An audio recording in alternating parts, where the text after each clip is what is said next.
One of those harrowing sequences in Roots occurs when the daughter of Kunta Kinte, now called Toby, and his wife Belle, they have a daughter. Her name is Kizzy.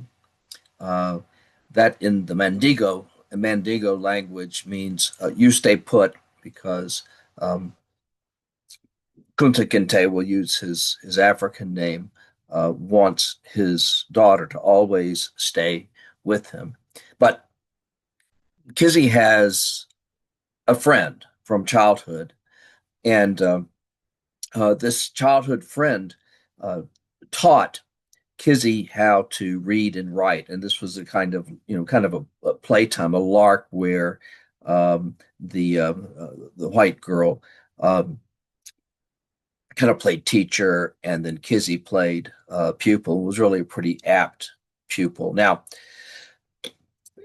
teaching slaves to read and write was forbidden for a number of reasons. One of which was that if they could read and write, they could potentially communicate with enslaved people on other plantations, and this would facilitate the possibility of a coordinated rebellion. It would also allow enslaved people to forge letters of passage that would permit them to get past slave patrols to go from one place to another and potentially escape.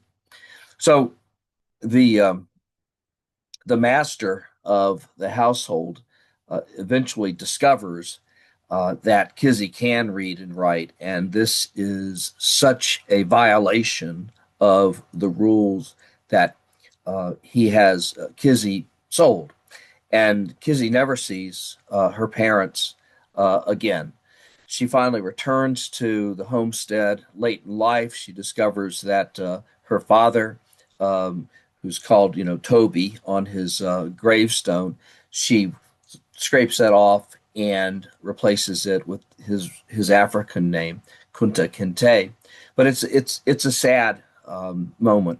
Moreover, Kizzy is sold to a man who almost immediately rapes her, and she winds up having a son by this man. Um, and so that is the grandson of Kunta Kinte and Bell. And then by the end of the miniseries, you see the children, the great grandchildren of Kunta Kinte, who still remember, who still have been passed along the name of their ancestor and where their ancestor came from. And so you have this continuity of storytelling, a continuity of community, a continuity of knowledge of their past, which continues on. And um, much later, Alex Haley, who'd been a Coast Guard veteran, got interested in his family history, knew or had heard that he had an ancestor named Kunta Kinte, and actually went to Africa, to the locale where Kunta Kinte had been captured as a slave, listened to an oral storyteller um, tell the story, just reel off the story of people from the past, and mentioned Kunta Kinte as a young man who had been stolen, by slavers and had never returned. That's a dramatic moment that occurs in another miniseries when James Earl Jones uh, plays plays Alex Haley, and is tremendously moved by by finally finding evidence of the existence of his ancestor.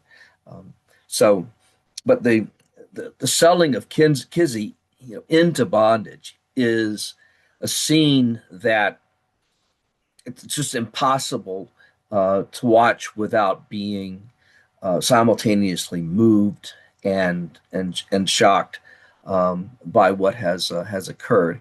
And what follows now are several scenes that portray how this story unfolds.